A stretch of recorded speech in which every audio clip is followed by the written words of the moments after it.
Dans cette vidéo, on va faire un point crypto complet pour savoir où on en est dans le cycle et donc ajuster sa stratégie. Il y aura donc une analyse du Bitcoin, une analyse de l'Ethereum, du Total 3 pour savoir les autres crypto-monnaies et de la Bitcoin dominance. On parlera aussi des news qui vont impacter le marché et on va regarder énormément d'indicateurs qui vont nous dire est-ce qu'on commence à arriver en zone de surchauffe ou alors est-ce qu'on est encore assez large d'un point de vue cycle et d'un point de vue indicateur. Cette vidéo fait suite à un sondage que j'avais fait sur ma chaîne où je vous avais dit est-ce que vous voulez une vidéo le week-end et les personnes m'ont dit qu'ils souhaitaient une vidéo le dimanche soir. Et je trouve que c'est intéressant d'avoir un point crypto peut-être tous les dimanches où je vous passerai les différents indicateurs pour savoir à peu près ce qui s'est passé dans la semaine, où on en est d'un point de vue des indicateurs, est-ce qu'on est en surchauffe ou pas, et après peut-être vous dire ce qui va se passer dans le courant de la semaine à venir. Je pense que ça vous permettra d'avoir une vidéo récapitulative de la semaine et pour bien commencer la semaine tous les dimanches de manière régulière. Donc si cette vidéo, ce type de vidéo vous fait plaisir pour les dimanches soirs, n'hésitez pas à liker et à me le dire en commentaire ou me dire le type de vidéo que vous préférez. Mais on va tout de suite rentrer dans le vif du sujet en faisant un point crypto global pour savoir où on en est.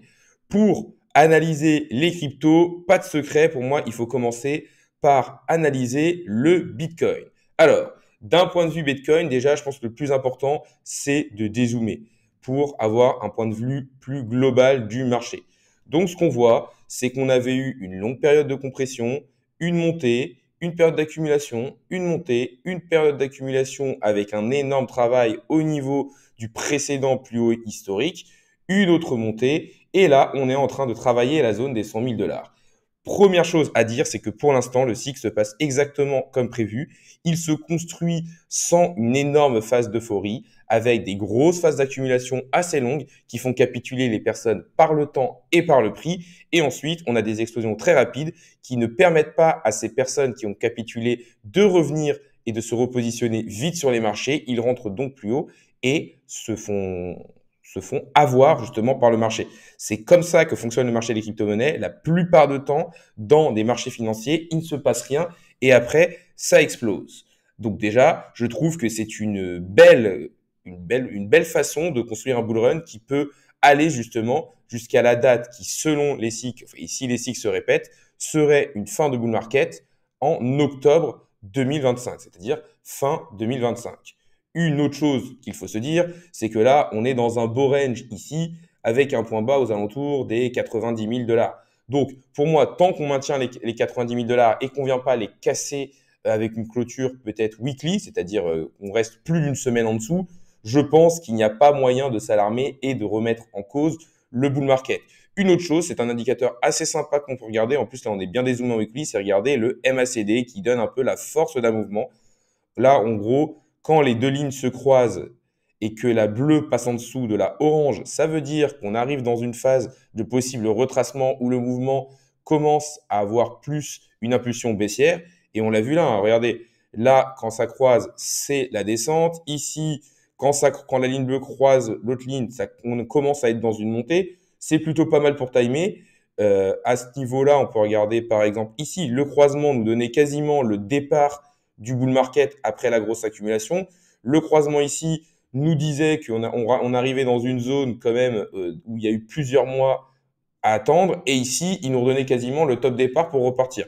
Là, on voit que pour l'instant, le mouvement s'est calmé. Ça s'explique par cette accumulation. Et qu'on va possiblement recroiser, mais pour l'instant, qu'on n'y est pas encore. Donc, pas moyen de s'alarmer.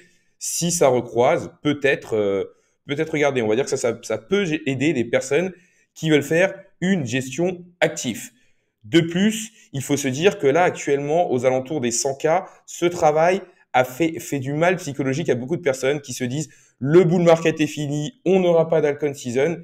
Et ça, en pointe de bulle, c'est pas ce qu'on sent. Ce qu'on sent en pointe de bulle, c'est beaucoup de complaisance de la part des différents acteurs qui se disent cette fois-ci, la correction ou cette phase d'accumulation, euh, on ira, en gros, les personnes se disent, on ira plus haut, c'est sûr, on redescendra jamais. Là, c'est pas vraiment ce que je ressens sur les réseaux sociaux. Et ça me montre, en tout cas, ça me fait penser qu'on est loin de la pointe de bulle.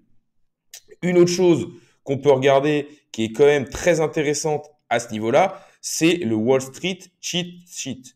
En fait, ça permet tout simplement de regarder les différentes phases dans lesquelles on passe dans un marché. Parce que tous les marchés sont rythmés par la psychologie des foules. Et on passe par différentes émotions. Pour moi, je pense que j'hésite entre l'optimisme et le belief. Parce que pour moi, on a déjà eu un premier rallye. Les personnes se sont dit, ce rallye est vraiment réel. Ça, je pense que c'est quand on a accéléré au-delà de la TH. Là, on a eu l'espoir aussi avec les personnes qui se sont dit, c'est vraiment le temps d'être pleinement investi. Les personnes étaient très exposées au niveau des altcoins et tout. Mais je pense qu'on n'a pas encore eu cette phase de thrill et d'euphoria où vraiment on voit tout parabolique, où on a des énormes explosions chaque jour. Je pense qu'on est dans le belief et on n'est pas loin de rentrer dans la grosse phase d'euphorie qui pourrait montrer possiblement la pointe de bulle et faire les plus gros gains au niveau des crypto-monnaies. Une autre chose intéressante à regarder, c'est quand on regarde le Bitcoin ici, on a eu tout simplement à ce niveau-là pas mal de liquidation. Et ça, c'est important de liquider des personnes pour décharger le train et ensuite pouvoir partir sans ces personnes-là. C'est pour ça qu'on aime bien aller chercher les points hauts et les points bas d'arrange pour passer légèrement en dessous des stops, les liquider. Et après, quand on regarde la map de liquidation, on voit que pour l'instant, il y a pas mal d'ordres qui sont au-dessus de ce range et pas mal qui sont en dessous. C'est pour ça que je vous dis, en fait, on a un risque de short squeeze ou long squeeze. En fait, si vous voulez, il va y avoir beaucoup de personnes qui vont parier à la baisse et du coup, leurs ordres de liquidation seront souvent au-dessus du range. Et le problème, c'est que si on vient toucher un des ordres d'une personne, ça va l'obliger à acheter au marché et du coup, ça va faire en sorte que ça va faire monter le prix. On va aller toucher d'autres ordres, qui va faire remonter le prix. On va aller toucher d'autres ordres, qui va faire monter le prix. Et ça, c'est ce qu'on appelle un short squeeze. C'est-à-dire qu'en fait, toutes les personnes qui parient à la baisse, qui étaient short, se font squeezer d'un coup et ça fait souvent des gros mouvements à la hausse. On peut avoir la même chose à la baisse, mais pour l'instant, on est plutôt vers le haut du range et il y a pas mal de stops qui sont en train de s'accumuler au-dessus. Ensuite, on va regarder rapidement Ethereum pour voir à peu près comment ça se passe. D'un point de vue Ethereum, on voit qu'on n'est pas encore en plus haut historique. Et souvent, Ethereum, c'est un peu lui qui lance l'altcoin season, qui est le leader de tout ce qui est altcoin, c'est-à-dire autre crypto-monnaie que le Bitcoin. On voit que pour l'instant, il est beaucoup plus faible, que là aussi, on est dans une phase d'accumulation. On pourrait même mettre un gros range entre les 4100 et les 3000. Là, on avait fait un beau fake out avec une réintégration. Donc ça, c'est plutôt bullish pour se dire, si on va retaper le haut, on risque de casser. On voit qu'aux alentours de la zone des 4000, c'est une zone qui a fortement travaillé. Si on regarde le MACD, là, on voit quand même que ce qu'on vient de croiser. Donc, c'est vrai que d'un point de vue indicateur, on n'est pas dans une zone super. Ça pourrait dire que le Bitcoin va encore continuer à prendre de la dominance. À regarder, on est quand même sur des time frames assez longs. Donc, c'est vrai que ça, c'est pas très positif qu'il se soit passé ça. On va essayer de regarder les altcoins de manière rapide, de manière globale. Donc là, c'est le total 3. Donc, en fait, ce sont toutes les autres crypto-monnaies en excluant le Bitcoin, l'Ethereum et les stablecoins. Ce qu'on voit, c'est qu'on travaille les plus hauts historiques, c'est un peu là où on en était sur le Bitcoin, ici, au niveau des 69 000 $. Donc forcément, c'est souvent une zone de travail. Mais après, je me dis, on peut possiblement aller beaucoup plus haut à la hausse. Au niveau du MACD, on voit que pour l'instant, on a bien dégonflé, donc ça peut nous permettre de partir.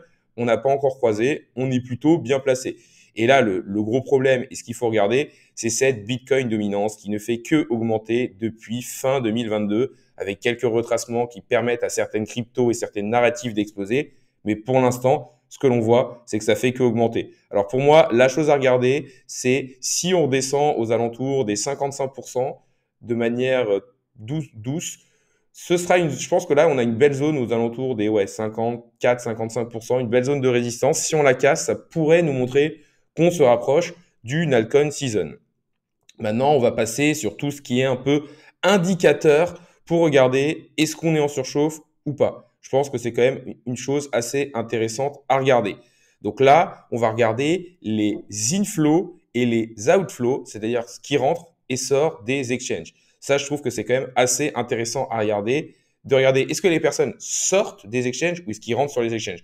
Quand les personnes rentrent sur les exchanges, ils ont tendance à faire ça pour pouvoir vendre et lorsqu'ils sortent des exchanges, c'est plus pour sécuriser leur crypto, par exemple sur une ledger ou sur un cold wallet, et attendre pour revenir et les sortir. Ou alors, ils font aussi faire de la finance décentralisée, mais les utiliser. Et là, ce qu'on voit, c'est qu'au niveau de la balance, on voit que tout simplement, il y a de moins en moins de crypto sur les exchanges, enfin, qu'on voit qu'il y a de moins en moins de Bitcoin sur les exchanges. Ça veut dire qu'on peut avoir un choc de liquidité qui pourrait du coup amener encore à une accélération à la hausse des Bitcoins. Là, si on voit cette courbe qui remonte légèrement, ça pourrait nous dire attention, on est possiblement en zone de surchauffe et des personnes vont vouloir prendre leur profit. On peut aussi regarder les inflows, les outflows sur les wallets Bitcoin, mais ça, on va dire que c'est pour moi un petit peu moins intéressant à regarder. Ensuite, on peut regarder un autre indicateur, le MVRV Score, qui est assez intéressant pour savoir est-ce qu'on est en zone de surchauffe ou pas. Là, pour l'instant, si on regarde par rapport au plus bas, on est plutôt sur une zone basse qu'une zone haute. Pour moi, le MVRV, il peut aller chercher beaucoup plus haut. Et donc là, on est encore assez bas. C'est-à-dire qu'on n'est pas sur les plus bas, mais on a encore de la marge par rapport à une surchauffe sur cet indicateur.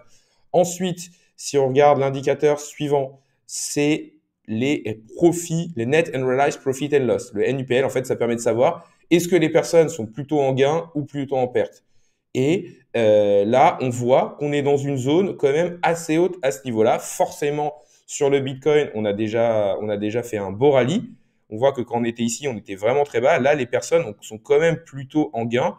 Et on voit qu'on se rapproche de la zone rouge là-haut, qui commence à être la zone vraiment de surchauffe. Donc, on a encore un peu de marge par rapport au top des bull runs précédents. Mais attention, on se rapproche quand même très fortement de cette zone-là. Donc, à ce niveau-là, on n'est pas en surchauffe, mais on se dit qu'il y a déjà une belle partie du travail qui a été faite. Après, souvent, en pointe de bulle, ce sont plus les altcoins qui ont tendance à exploser. Indicateur suivant, c'est le Profchain Momentum Oscillator qui permet, avec une note entre -1 et 1, de savoir à peu près où on se trouve. Et c'est vrai que c'est assez intéressant cet indicateur parce que là, on voit qu'on était les deux fois à 1, ça nous montrait qu'on était proche d'un top de marché. Là, on était proche de -1, ça nous mettait proche d'un bas de marché. Pareil ici, c'est un outil qui a pas mal marché. Pour l'instant, on voit que cet outil, il est en positif, mais il est plutôt dans des parties qui nous montrent qu'on a encore de la marge pour aller pousser et aller chercher plus haut au niveau de tout ce qui est crypto-monnaie. Donc, je vous le rappelle, si vous aimez que je vous passe les différents indicateurs, je pourrais vous les passer tous les dimanches si je vois qu'il y a peut-être 200 likes sur cette vidéo, pas mal de commentaires qui me disent que c'est une vidéo qui vous ferait plaisir.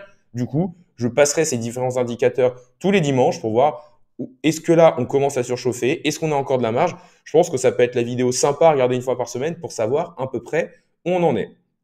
On va continuer avec un indicateur que vous devez bien connaître, le Crypto Fear and Greed, qui permet de savoir est-ce que les personnes sont plutôt dans la peur ou est-ce qu'elles sont plutôt avides. Souvent, quand on est en pointe de bulle, on reste en forte habilité pendant plusieurs jours, voire plusieurs semaines, avant de totalement chuter. Si on regarde de manière très dézoomée, ce qu'on voit tout simplement, c'est qu'on est quand même dans une période d'avidité, que là, on était quand même fortement monté ici au niveau des 86, qui avait causé un peu notre baisse. Là, on a bien déchauffé, donc on a encore de la marge pour aller voir plus haut. Donc, d'un point de vue des principaux indicateurs, moi, ce que je peux vous dire, c'est que pour l'instant, il y a des indicateurs qui montrent qu'on a déjà fait une partie du bull run, mais ça se voit sur le Bitcoin avec son prix, mais qu'on a encore de la marge pour aller chercher bien plus haut. Maintenant, on va regarder un peu les différentes news qu'on a eues qui vont impacter notre bull run. Forcément, c'est quelque chose à regarder. Déjà, pour moi, il faut regarder un peu plus la macroéconomie avec la Federal Reserve, donc un peu le gendarme financier des États-Unis, qui a dit qu'ils allaient faire seulement 2 baisses de taux en 2025. Ça veut dire que oui, les taux vont encore baisser, ce qui va amener plus les actifs à risque à performer. Parce que je vous le rappelle, en fait, le taux de la Fed, c'est un peu ce qui impacte le taux des obligations aux États-Unis, qui est le taux sans risque pour un investisseur. Lorsque ces taux sont hauts, les personnes peuvent se dire, là, je peux faire du 5 ou 6% sans prendre de risque. Donc, ils ne vont pas vouloir aller sur des actifs plus risqués, comme par exemple les crypto-monnaies, pour aller chercher peut-être du 10 ou 15%. Là, plus les taux baissent, et plus vous dites, bon là, si j'investis actuellement sur les bonds, je suis peut-être plus qu'à 3%, je vais aller chercher plus de rendement en allant sur les actions ou possiblement les crypto-monnaies. Et à ce niveau-là, on va dire que c'est plutôt une mauvaise nouvelle entre guillemets, c'est-à-dire que oui, il va y avoir des baisses, mais la Fed prévoit de moins baisser. Après, si on lit un peu entre les lignes, c'est que la Fed, en fait, ils font en sorte de se mettre dans une situation où ils ne veulent pas trop se prononcer. C'est-à-dire que ils ne veulent pas prendre de risques. Pour l'instant, ils disent il y aura encore de baisses de taux, mais si les indicateurs sont bons, on en fera plus. Donc, il faut savoir aussi lire entre les lignes avec ce genre d'indicateurs. Là, on peut aussi aller voir, c'est ce que je vous avais parlé, les inflows et les outflows au niveau de tout ce qui est ETF. Et on voit que sur janvier, on est plutôt pas mal avec beaucoup plus d'entrées que de sorties. C'est-à-dire que les institutionnels continuent de rentrer au niveau des ETF Bitcoin. Et ça montre qu'on a vraiment cette envie institutionnelle d'acheter au niveau des crypto-monnaies. Ensuite, en continuant de parler d'ETF, il y a pas mal d'autres crypto-monnaies que Bitcoin et Ethereum qui pourraient avoir leurs ETF spot, c'est-à-dire qu'on oblige tout simplement les émetteurs de ces ETF à avoir l'asset réellement. C'est-à-dire que si vous achetez une part d'un ETF Bitcoin spot, par exemple à BlackRock, BlackRock va être obligé d'acheter la même quantité en Bitcoin. Et on voit qu'on a pas mal de cryptos qui pourraient être impactés. On parle de Solana, XRP, Litecoin, HBAR. Et après, il y a même des mêmes coins comme Bonk et Dodge.